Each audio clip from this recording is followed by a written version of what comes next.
Buffer solutions. A buffer solution is a solution that can maintain approximately the same pH, even if we add small amounts of acid or base. A buffer solution is composed of a weak acid with its conjugate base. Evidently, multiple mixtures of different compounds can form a buffer solution, although some are better than others. Blood is a good example of a buffer. Serious repercussions would occur if our blood pH varied from one extreme to another. The goal in this problem is to find which mixture will result in a weak acid and its conjugate base. That is the definition of a buffer solution. It is not enough to only think about which mixture contains both compounds, because remember that in most cases, both compounds of a mixture will react together to form new products. We have to consider one mixture at a time. Let's start with the mixture A. Here, no reaction will take place. However, KCl will dissociate into its oppositely charged ions. The Cl- ion resulting from the dissociation of KCl can accept an H+ and form HCl. However, HCl dissociates immediately because it's a strong acid. Then at the end, we have K+, Cl-, and HA. This does not define a buffer solution. We have to obtain HA and A- in solution to have a buffer solution. The mixture in B will undergo an acid-base reaction, which will result in water and a salt. In this case, the salt formed is KCl. Again, this does not correspond to the criteria of a buffer solution. Now let's analyze the mixture in C.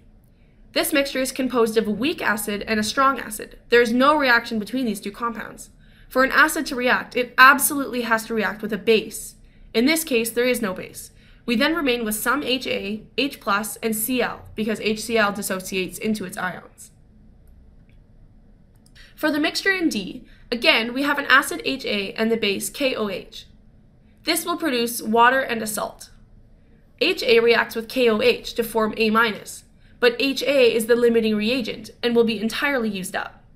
That being said, at the end, we have A- but no HA, so it's not a buffer solution.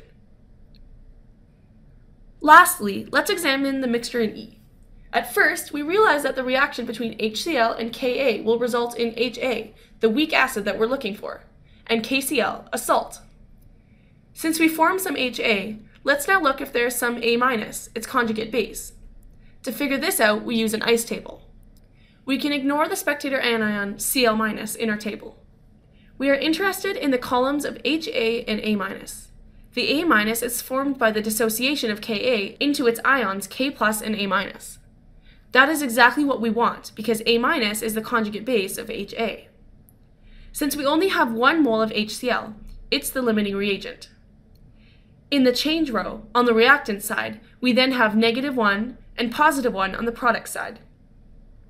At equilibrium, there is no strong acid left, which is crucial to be able to have a buffer solution. Therefore, at the end, we have 1.0 moles excess of A- in solution and 1 mole of HA formed by the reaction. So with the A- and the HA simultaneously in solution, we have a buffer solution. Please note that in this simplified example, we have the same final amount of A- and HA. In an actual buffer solution, we don't necessarily need a 1-to-1 ratio. We simply have to have significant quantities of A- and HA.